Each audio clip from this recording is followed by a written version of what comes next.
je m'appelle Fatima Zahra Diouf, étudiante en 3e année à l'Institut africain de management.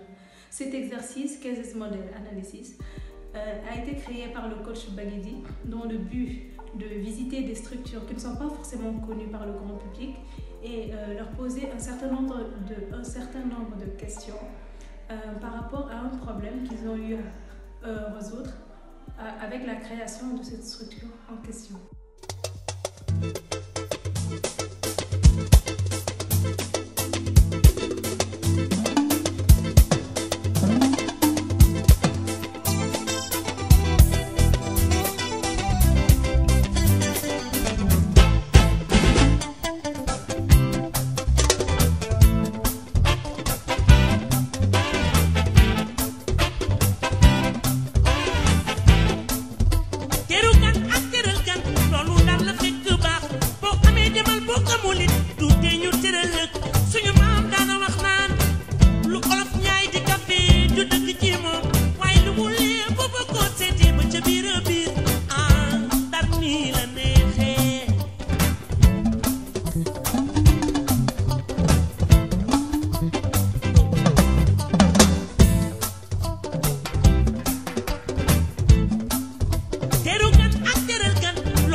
Alors, dans notre cours de coaching qui est présidé par M. Baguidi, on nous a chargé d'interviewer le directeur de CAMETIC de Saint-Louis.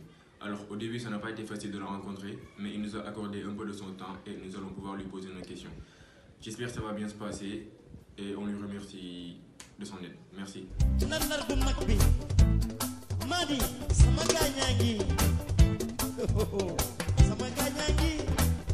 Je vous l'avais dit. Bonjour professeur Mbaye, merci de nous avoir reçus déjà à la CAMETIC. Nous aimerions que vous nous fassiez une présentation sommaire de la structure et une partie de l'équipe, si possible. Merci beaucoup déjà de vous intéresser au centre qui, après on verra, n'est pas beaucoup connu parce que nos cibles sont très rétrécies. Alors le CAMETIC, Centre d'excellence africain en mathématiques informatiques et TIC, c'est un pôle d'excellence dans le domaine des mathématiques appliquées, de l'informatique et de la physique appliquée. Donc ce que nous faisons ici, c'est de la recherche, développement, de l'innovation, du transfert de technologie et de la formation. Donc nous appuyons des formations diplômantes, master, doctorat et des formations dites courtes et certifiantes qui sont des formations à destination des industriels pour du renforcement de capacité. Alors ce label de centre d'excellence africain, c'est un label qui a été donné à 54 centres en Afrique et derrière il y a eu un financement de la Banque mondiale et le projet est piloté par l'AIA l'association des universités africaines, pour dire vous avez des ressources, vous avez fait des résultats dans le domaine de l'ICT, des mathématiques et de la physique, et donc on vous donne les moyens de faire plus. Alors moi, je m'appelle professeur Maïssa Mbaye, je suis enseignant-chercheur à l'Université Gaston Berger et de l'UFR, ou l'équivalent de la faculté des sciences et technologies appliquées, sciences appliquées et technologies. Alors pour mon parcours, je commence à vieillir. Hein. J'ai fait ma thèse, j'ai fait mes études à l'UGB, ensuite je suis parti à Bordeaux. J'ai fini ma thèse en 2009, j'ai été recruté ici en 2010, je suis devenu maître de conférence en 2017, donc mon bac est vieux de 21 ans, ma thèse est vieille de 10 ans. Donc voilà, et je travaille dans le domaine des objets connectés et de l'intelligence artificielle sur des équipements légers tels que les smartphones ou des petits dispositifs. Et nous l'appliquons dans le domaine de l'agriculture, la santé, l'environnement. Alors ici, c'est une structure publique qui reçoit des fonds publics. Donc on a un coordonnateur et un coordonnateur adjoint qui s'occupent de la partie opérationnelle avec une équipe de l'administration classique, finances, etc. Ensuite, on a une unité de gestion dans laquelle les structures ou les facultés de sciences et technologies du Sénégal sont représentées. Donc c'est là où les politiques sont définies et les orientations. Ensuite, nous avons ce qu'on appelle des chercheurs principaux qui sont responsables d'animer et s'assurer qu'on fait de la recherche et qu'on produit de l'innovation. D'accord. Est-ce qu'il y a eu un problème en fait qui a présidé à la création du CAMETEC, c'est-à-dire est-ce que vous avez constaté un problème et vous avez dit c'est nécessaire de mettre en place ce centre en fait? Alors, en fait, c'est en même temps un problème et une opportunité. Ce sont les deux en même temps. S'il y a un problème, c'est qu'on se rend compte que les bacheliers sénégalais, il n'y a que 20% qui sont des scientifiques. Et nous avons des enseignants-chercheurs qui sont très bons dans leur domaine. Donc, on risque d'avoir des problèmes de relève. Donc, il fallait appuyer un peu tout ce qui est sciences et technologies au niveau du Sénégal, en même temps pour produire de l'enseignement et de la recherche, mais aussi pour produire de l'innovation. Donc, ce centre, comme on a commencé à produire des résultats, il fallait aussi impacter le milieu immédiat avec du transfert de technologies. Donc, en gros, c'est le développement des sciences et technologies, parce qu'il nous faut de la recherche en sciences et technologies pour pouvoir faire de l'innovation, et ensuite le transfert pour que ça impacte les secteurs productifs, comme l'agriculture, la santé, l'environnement et l'énergie. Est-ce que vous trouvez que le centre est une solution face aux problèmes que vous venez d'évoquer? Alors, si vous voulez, le problème qu'on essaie de résoudre se situe à plusieurs niveaux. Le ratio entre bachelier scientifique et bachelier littéraire se pose en amont, avant l'université. Donc ça, le centre à lui tout seul ne peut pas résoudre ce problème. Donc il y a d'autres programmes qui aussi viennent. Mais le centre contribue en tout cas à ce que les technologies que nous produisons à travers la recherche, parce que parfois ceux qui ne savent pas ont l'impression qu'on fait de la recherche, mais qu'on ne sait pas à quoi ça sert, qu'on puisse au moins valoriser cela pour que ça puisse impacter les secteurs productifs et la société de manière générale. Donc à sa manière, dans les grandes universités des grands pays, les innovations viennent des universités et des centres de recherche. Donc on essaie de reproduire ce type de schéma pour avoir de l'impact. Bon, bien sûr, il faut avoir raison garder sur l'échelle de ce qu'on a, des moyens dont on dispose. on ne peut pas résoudre tous les problèmes, mais on essaie quand même d'y contribuer. Il y en a 4 au Sénégal, des centres d'excellence, et on espère qu'à terme, ça va produire de l'innovation et de l'impact. Je pense que vous avez déjà répondu à la question suivante, mais si vous voulez y revenir, quelle démarche préside à la résolution du problème? Non, nous, c'est la démarche des centres de recherche. Hein. On fait de la recherche, et quand la recherche produit des résultats, ensuite on essaie de transférer la technologie au niveau des entreprises et des structures. Une fois que c'est bien implémenté, on crée des formations derrière. C'est ça la triptyque. Donc la recherche est la partie expérimentale et prototypage.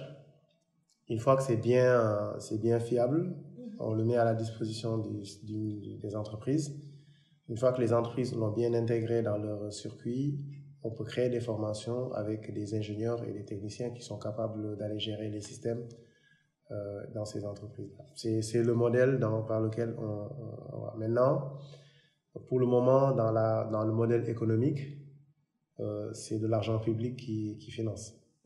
Mais si on arrive à terme, ce sont les entreprises qui doivent contribuer au développement de cette partie-là, ou bien la valorisation de la recherche, des résultats de la recherche. Je vais t'expliquer ça de façon plus claire. On dit l'entreprise est-elle à une phase d'expérimentation, de confirmation ou de consécration? C'est-à-dire, vous êtes à vos débuts ou le centre est déjà mature, a déjà fait ses marques?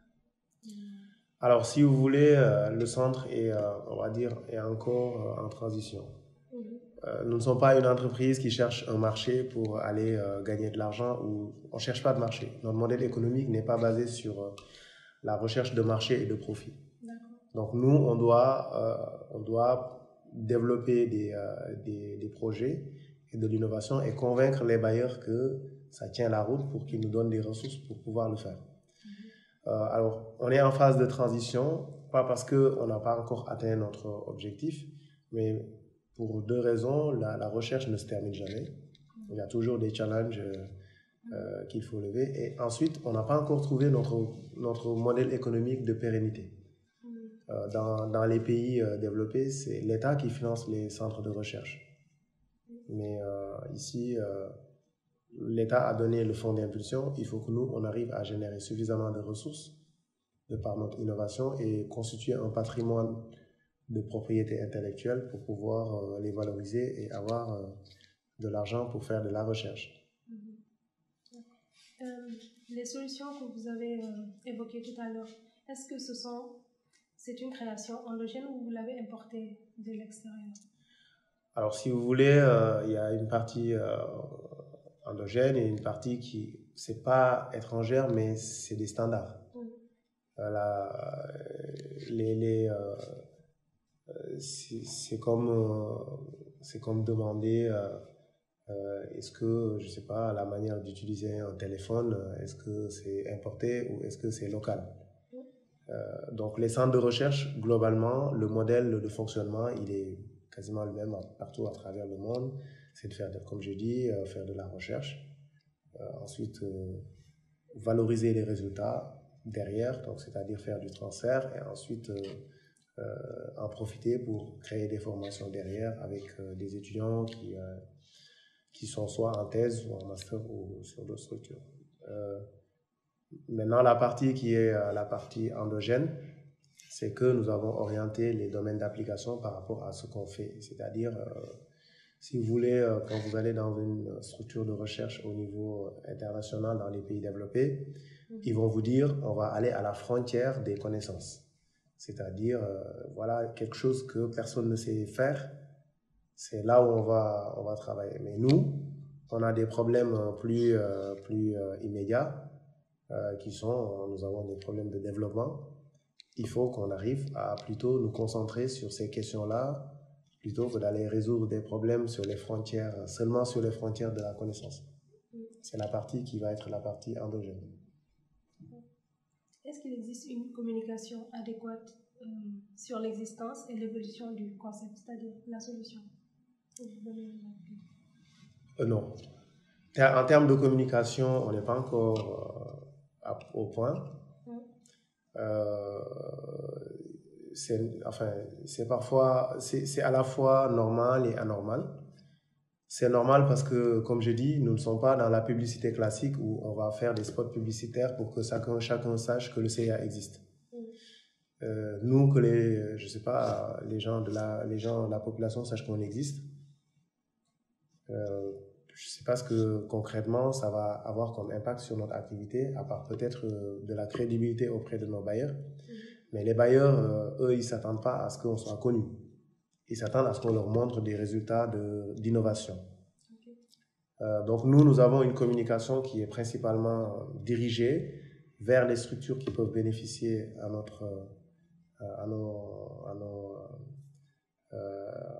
innovations, à nos services ou à ce qu'on fait.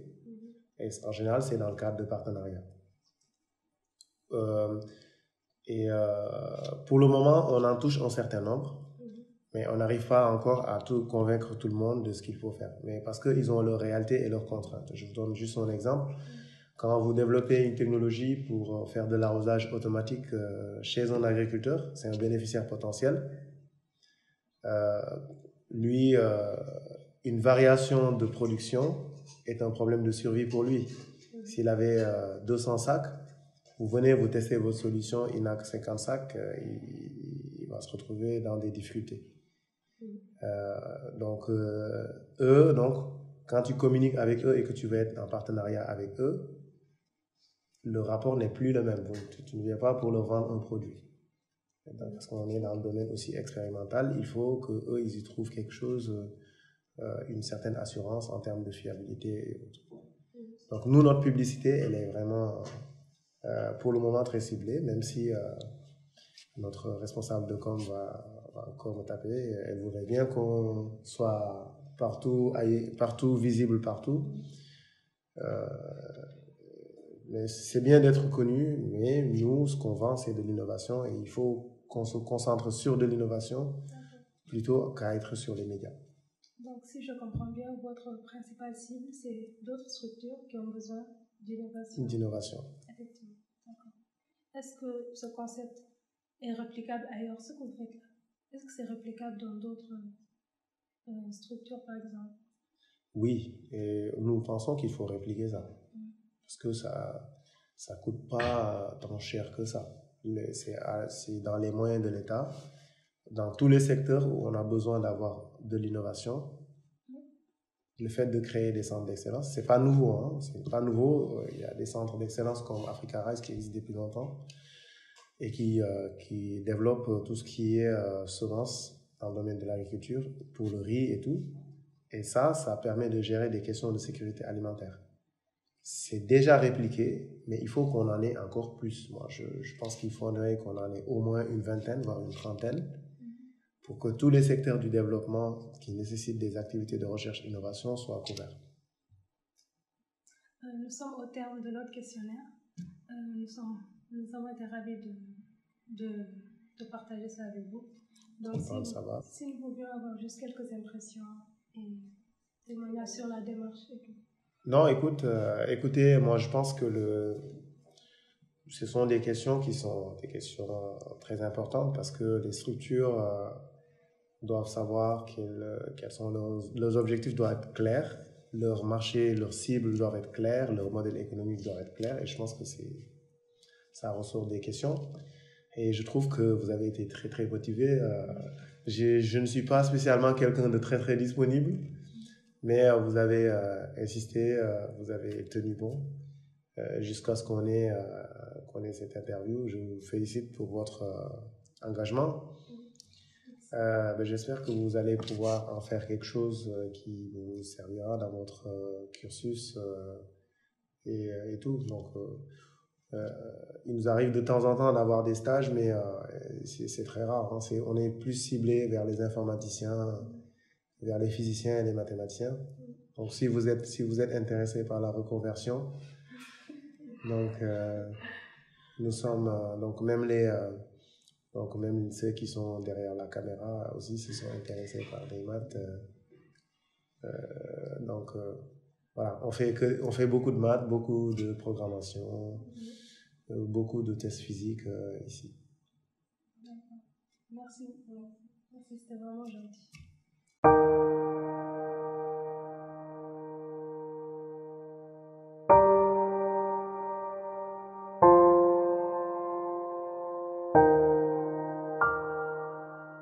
Pour faire le récap de l'interview, le principal problème qui a amené à la création du CAMETIC est le faible taux de bacheliers scientifiques au Sénégal. Il existe certes des enseignants-chercheurs très compétents, mais ils risquent d'avoir un problème de relève. Donc ce centre a été créé pour appuyer les sciences et technologies au Sénégal, mais également produire de l'enseignement et de la recherche et de l'innovation. La solution proposée par le centre est plus ou moins efficace, mais le CAMETIC à lui seul ne peut pas résoudre ce problème qui est d'ordre national. Cependant, il existe 3 autres centres d'excellence au Sénégal qui effectuent le même travail pour avoir plus d'impact.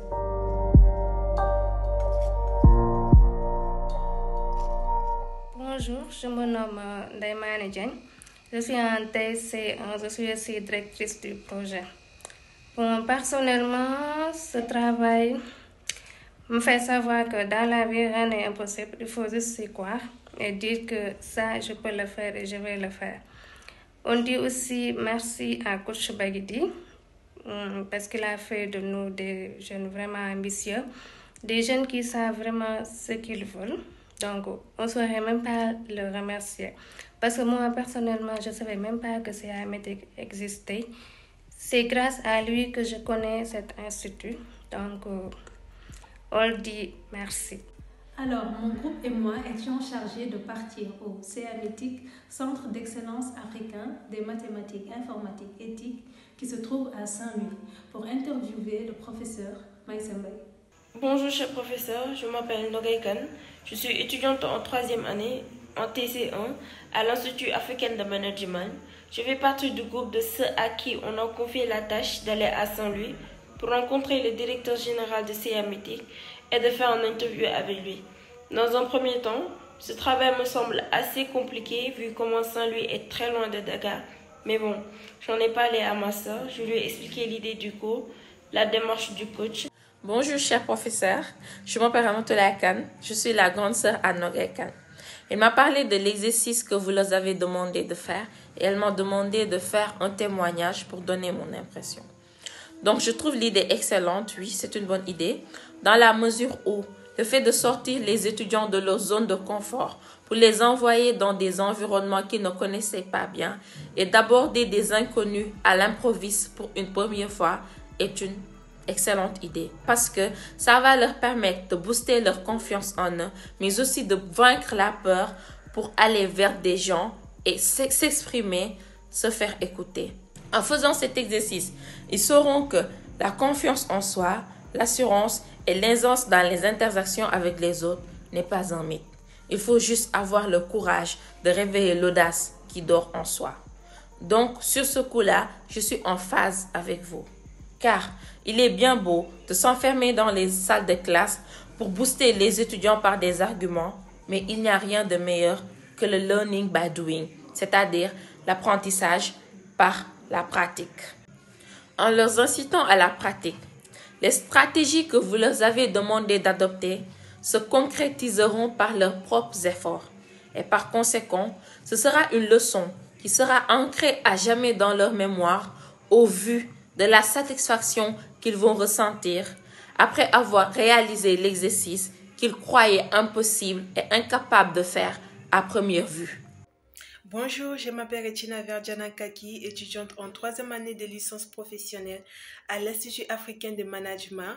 Bonjour, je m'appelle Ndeye Diallo, étudiante en licence 3 à l'Institut africain de management. Alors, pour l'activité nommée Cases Models Analysis, on a eu à visiter la structure CAMETIC de Saint-Louis, qui est une structure de formation en sciences, technologies, informatique. Ce fut un moment de plaisir parce qu'on a eu à discuter avec les gens qui travaillent au niveau de là-bas pour pouvoir mieux connaître cette structure. Bonjour à tous, je suis Amidou Kouima, étudiant en 3e année de licence professionnelle à l'Institut africain de management. Concernant l'activité Cases Model Analysis, qui est une activité qui consistait à se rendre à Saint-Louis pour prendre des informations sur la structure de nommée CA-Mythique de Saint-Louis. Certains membres du groupe sont partis là-bas et faire une interview avec le directeur de la CA-Mythique. Ils ont eu à échanger avec lui, à discuter avec lui, à connaître de nombreuses choses concernant la CA-Mythique. Ce fut un réel plaisir. Nous tenons à remercier notre professeur, M. Baguidi, de nous avoir aidé à sortir de nos zones de confort, à relever un défi qui n'était pas du tout facile, vu que c'était un travail de groupe et nous étions censés sortir de Dakar pour aller dans une autre région. Grâce à lui, on a réussi à faire le travail. Nous lui remercions aussi de nous avoir appris comment travailler en équipe, comment gérer une équipe. Tout cela, c'est grâce à notre coach, M. Joël Baguidi. Merci, messieurs.